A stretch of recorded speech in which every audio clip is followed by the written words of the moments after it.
Property auctions are a form of wealth redistribution. They take money out of the pockets of the uneducated and put it into the hands of the educated. You can make a fortune, like I do, by buying property at auctions, but you can also lose tens of thousands of pounds and get burned big time if you get it wrong. And in this video, I'm going to give you a complete guide, the steps, the strategies, the tips, the most importantly, the horror stories I've personally witnessed of people who have not educated themselves before bidding at auction. Step 1, let's talk about why auctions are so good and the upside. So first off, it's fast. Once you win the bid, you typically complete the sale within 28 days. Compare that to private sales, where deals can drag on and on for months, sometimes even years. Secondly, auctions attract motivated sellers. You'll often find repossessions, probate properties, or homes that just need work. These are perfect for investors like me who can spot the opportunity in the problem. Third, there's just no messing around. Once the bid is done, the hammer falls, so to speak, albeit online these days, the price is locked. No cold feet or fickle sellers changing their mind or trying to hustle you at the last minute. But here's the truth. Auctions are not for casual buyers. They attract professionals and opportunists. And if you're not prepared, you could easily end up on the losing end of the deal.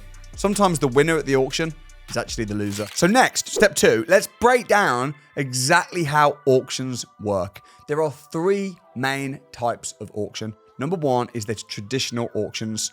The hammer falls, the contracts are exchanged instantly. You pay 10% deposit on the day and complete within 28 days. Number 2 is there's modern method auctions. And you'll see this on Rightmove. It will say this is modern method auction. You might think, scratching your head wondering what that is. These run online over a few weeks. So you pay a reservation fee rather than exchanging immediately. It's a bit more flexible, but comes with its own risks and costs. Step 3 is online auctions. This is the same as traditional, but it's just done digitally online. And it's become really popular since COVID. And it's very convenient. And I don't really think there's any or many traditional auctions these days. I've personally used all 3 of them, but I'm most familiar with online auctions. But here's the main thing to know with auctions. Once you place a winning bid, you're committed. There's no backing out. If your finance falls through, or if you discover there's Japanese knotweed, or there's a hidden clause in the legal pack that you weren't aware of when you were bidding, you still have to buy it. And if you don't, you lose your deposit, auction fees, and you burn bridges with the auction house, and you could potentially even be sued, which I'll talk more about later. Step 3, where do you find auction properties? Auctions are everywhere if you know where to look. Start with the major platforms like Rightmove. It has an auction filter that you can use. You can also go directly to an auction house, like, for example, Auction House UK, London, Savills, SDL Auctions, Allsop. These auction houses release catalogs in advance, and you can download them. You can look through the listings. You can start shortlisting properties that align with your investment strategies and your investment goals. Step 4 is actually visit the property. Now, this might seem obvious, but you'd be surprised how many people skip this step. I would never suggest, generally speaking, although I have done it, but I would never suggest buying a property blind. What looks like a bargain on paper could be hiding real issues. They say a picture paints 1,000 words. I think sometimes a picture can paint 1,000 lies. Most auction properties have got allocated viewing days beforehand. So go in person if you can. Send a qualified surveyor or a business partner. Bring a builder or someone experienced if you're not confident yourself. Step 5 is read the legal pack. And you probably won't be able to do this yourself. You might need a solicitor to do this. And the legal pack basically is the contract that you're agreeing to the moment you win the bid. But it includes the title deeds, lease agreement if it's leasehold, or if it's rented out. The AST contracts with the tenants should be in there. Any special conditions of sale. Basically everything. And the most important thing in the legal pack is the thing that is missing, that should be there. You just don't know what could be in the legal pack or not in the legal pack. So get someone to look at it. The legal pack's incomplete. That's a massive red flag. And never assume that, it'll be fine. It might not be. Step 6, really important. Calculating your maximum bid. Let's talk numbers for a minute. Whenever I'm looking at property, I always work backwards from the end value. So Go to Rightmove, look at all the sold prices in the street. Use sites like propertydata.com. I use that all the time. Shout out to Property Data, which will give you accurate comparisons. Deal Sourcer, absolutely incredible. And from that, you're going to work out what's the end value once this property's done up. It's nice. Now, subtract the following. Firstly, my 25% profit margin. This is the minimum amount of profit that you need to make for a property deal to be worth your time. It's also the deposit you have to keep in the deal should you want to refinance at the end. Also, auction fees, admin charges. Auction fees are generally about $6,000. Of course, it depends. Refurbishment costs, stamp duty if there is any. And then the number that you're left with, that is your maximum bid. And stick with it. And even if the bidding goes a little bit higher, just walk away. Don't get really invested. The only thing worse than no deal is a bad deal. When you come up with that bid with precision. Instead of saying 56 grand, go with 56.5 grand. It makes it look like you've done your homework more, but it also throws off other bidders because there might be other people that have said, oh, I'm going to go up to 55 or 60 grand. But if you make it specific and maybe go slightly over when you're working out in the cold light of day, leave a little bit of room because you're going to be really annoyed if someone buys it for 57. Like maximum bid, set it in your mind using your brain and then don't change it. Step 7, generally speaking, you've got to register to bid. So before the auction, you need to register, which involves uploading your proof of ID, your address, sometimes even your funding details, because some auctions literally ask for a deposit up front. And this is really crucial to not avoid this mistake, because if you're buying through a limited company, you've got to register under the company name. If you register personally and win the bid, then it's going to be potentially difficult to switch that because you've already won the bid in your name. Does that make sense? I've done this many times and regretted it. And then you'll potentially have to buy it and then sell it to the company that you actually want it to go in. By the way, if you're enjoying this video, please hit the like button. Drop a nice comment for me. I spend so much time doing this. I hope you benefit. Step 8 is be finance ready. You need your finances lined up in advance. Traditional mortgages, if you're buying from auction, it's not going to happen fast enough because you've got to complete within 28 days. This is why auctions are reserved for seasoned investors and not your average Joe investor. Now, some investors use bridging loans, which are quicker, but that can potentially come with its own issues.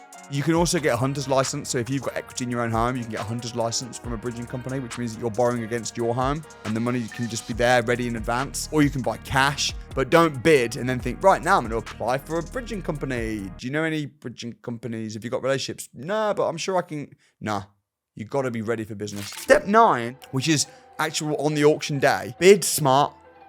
Auction day is where it gets real. Emotions are high, and when emotions are high, sometimes intelligence can be low. So you want to prepare for this. You got to know the difference between like guide price, for example, and reserve price. So guide price, this is where they'll use this for marketing. Sometimes I'll even see houses and it'll be guide price, £1. And everyone's like, wow, £1. Yeah, don't get sucked in by this. It's just clickbait. It doesn't mean anything. They often will set it really low just to get lots of interest. But then because lots of people are interested, then it will end up selling really high because it made the newspapers. Reserve price, the minimum the seller will accept for the property is the reserve price.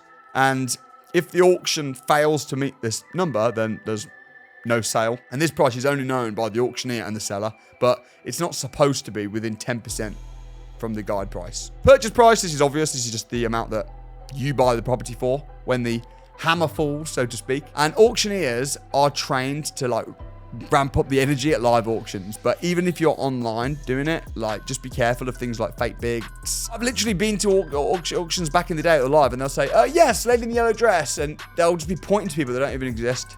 And people are just so emotional. So avoid bidding on lots that were added to the auction very last minute because you've not got a chance to do your due diligence. And this is where the biggest risks are.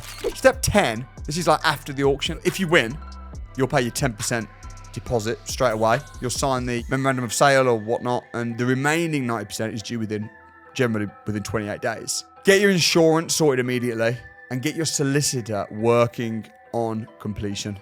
Because at this point, pulling out of the deal is just not an option. And unlike other investments, there isn't a calling off period for auction. If you walk away, you lose your deposit, and that is that. This is big boy, serious stuff. This is the worst part. If you don't buy it Okay, let me explain. The seller will then have to resell it to somebody else. But if it sells less at the next auction for what you said you would buy it for, you could be sued for the difference. This is in the auction terms. This is normal, by the way. I'll give you some bonus tips as well. Step 11. So really smart investors know that there's other way to buy properties at auction other than bidding.